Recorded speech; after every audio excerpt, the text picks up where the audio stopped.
ধরুন অন্য রাজ্যে যদি দেখি সেখানে লক্ষ্মীর ভান্ডারের সঙ্গে শিল্পের ভান্ডারের কোনো সংঘাত নেই।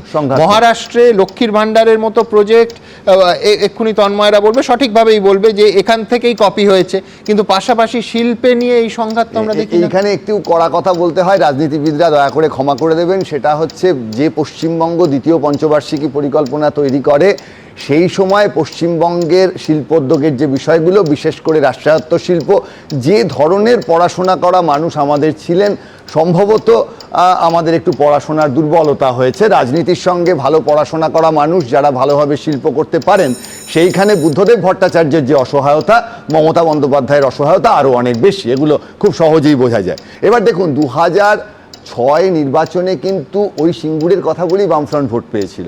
মানুষ ভোটটা দিল না কেন? যখন দেখলো এরা এটা করতে পারবে না, বুঝে গেল এদের দ্বারা হবে না, এবং অত বড় একটা মেজরিটি নিয়ে বুদ্ধবাবু শক্তভাবে কাজটা কিন্তু করতে পারলেন না। অর্থাৎ সিঙ্গুর নিয়ে আবার কি হবে? রাজনীতি হবে।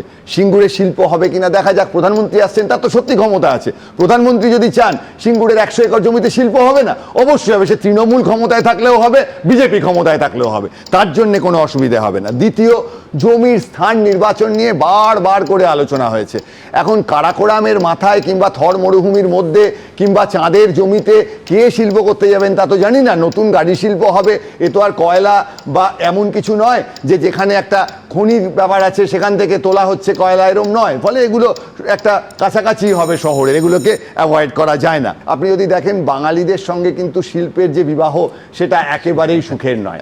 আর একটা যেটা খুব বড় কথা সেটা হচ্ছে এই বাঙালি সমাজে যেটা হয়, মানে বিয়ে থার পর মহিলারা মাঝে মাঝে সে আগের কথাগুলো বারবার একটানা বলতে থাকেন। আমি খারাপ ভালো বলছি না, এটা ক্যারেক্টারিস্টিক্স। শুভেন্দু অধিকারী যদি বলেন আমি ভুল করেছি, যদি নরেন্দ্র মোদীকে সেই ভুলটা বলিয়ে মত পরিবর্তন হতে পারে। রাজনাথ সিং তখন জোটে ছিলেন বিজেপির তৃণমূলের সঙ্গে, সরাসরি জোটে ছিলেন।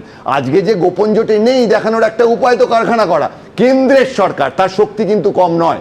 সেই সরকার যদি মনে করে যে পশ্চিমবঙ্গে একটা শিল্প করবে, তাহলে এখন যে জায়গাটা করা দরকার, বিজেপির প্রচারের সামনের নির্বাচনে পরিষ্কারভাবে আসুক।